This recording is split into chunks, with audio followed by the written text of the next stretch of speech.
This is OwlUp, where learning happens in minutes, not hours. For a deeper journey, explore all our courses at owlup.co. Now, let's dive in.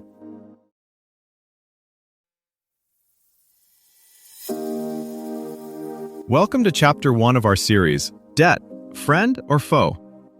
In today's episode, titled Introduction to Debt's Duality, we'll explore the fundamental concept of debt in finance and uncover how it can be both a helpful tool and a potential pitfall. So, let's dive in. Global debt now towers above the world's yearly income, yet most of us rely on it just to own a home or get an education. A tool that powers nations and also breaks families. How can the same borrowed dollar build a fortune in one case and spark disaster in another? A strange pattern shows up whenever debt gets cheap.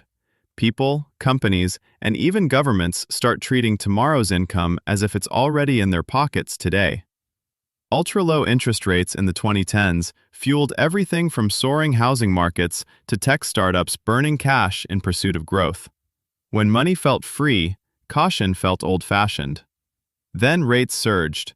U.S. mortgages jumped from around 3% to over 7%, cutting buyers' budgets overnight and exposing who had quietly been depending on permanently easy money. At the national level, countries like Greece learned how quickly confidence evaporates when lenders doubt you can roll over what you owe.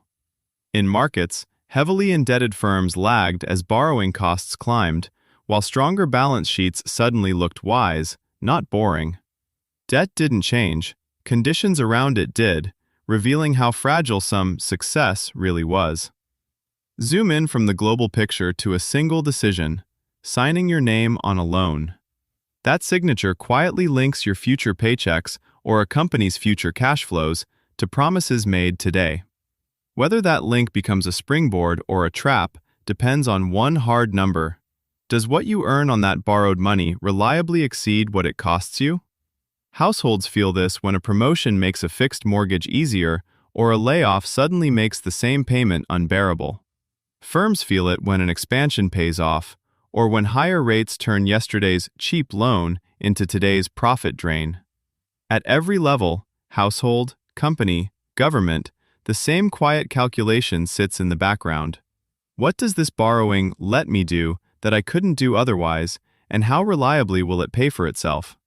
For a person, that might be buying years of education, relocating for a better job, or starting a small business.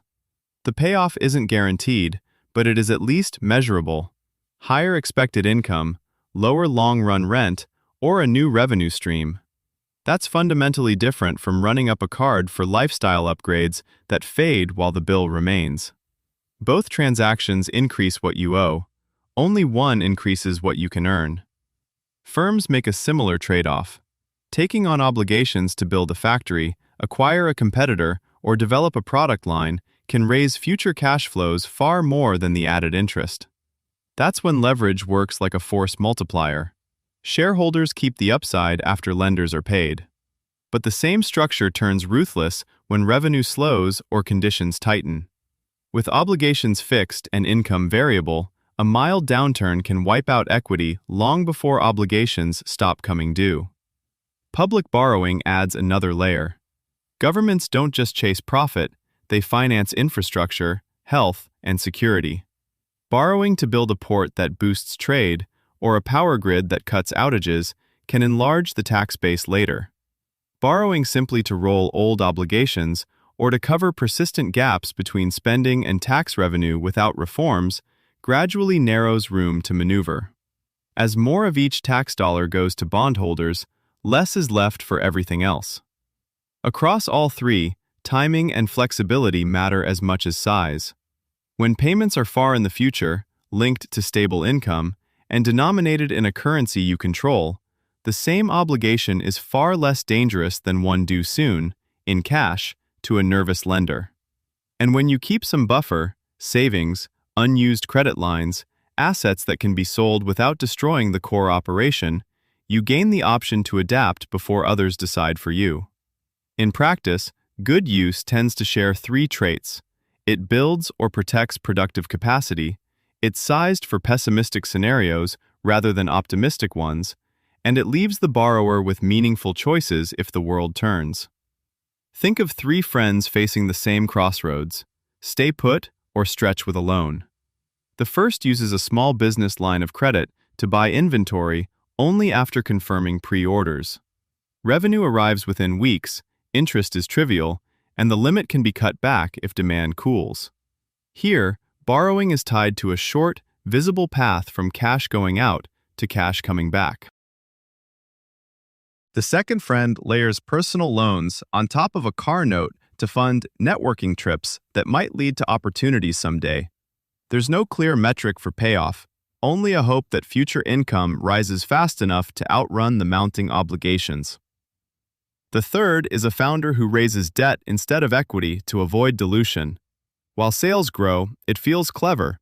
But when a key customer defects, mandatory payments suddenly dictate every decision, from hiring freezes to shelving promising projects, because missing one due date risks losing control entirely. Your own choices sit somewhere along this spectrum. How tightly do you connect each dollar you borrow to a realistic, testable source of repayment? A world with pricier credit reshuffles who gets to take risks. Projects that once cleared the bar now stall, while cash-rich players can scoop up distressed assets like athletes signing undervalued free agents. Households may delay big life moves, slowing mobility but also curbing excess. As fintech and DeFi widen access, the real frontier becomes judgment. Who can translate a future that's foggier and more volatile into obligations they can still carry when the weather turns? Seen this way, the real question isn't, is borrowing good or bad, but what future am I quietly betting on? Treat each new obligation like committing to a long training season. You're locking in early morning runs before knowing how the championship ends. The more uncertain your league, the more conservative your schedule needs to be. To go deeper, here are 3 next steps. 1. Open a free account with a payoff simulator like Undebit or the Debt Payoff Planner app and plug in every debt you have, balances, minimums, and interest rates, so you can visually model how good versus bad debt behaves over the next 12 to 24 months. 2. Grab a copy of The Psychology of Money by Morgan Housel and read the chapters on leverage and risk this week. Then contrast that with your own student loans, credit cards, or mortgage to decide which are truly productive, wealth-building, and which are extractive, wealth-draining. 3.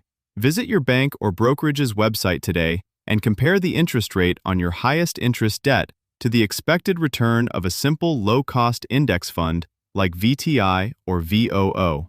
If your debt rate is higher, set up or increase an automatic extra payment, and if it's lower, open or fund a Roth IRA and schedule a recurring contribution, treating that as good, intentional leverage for your future.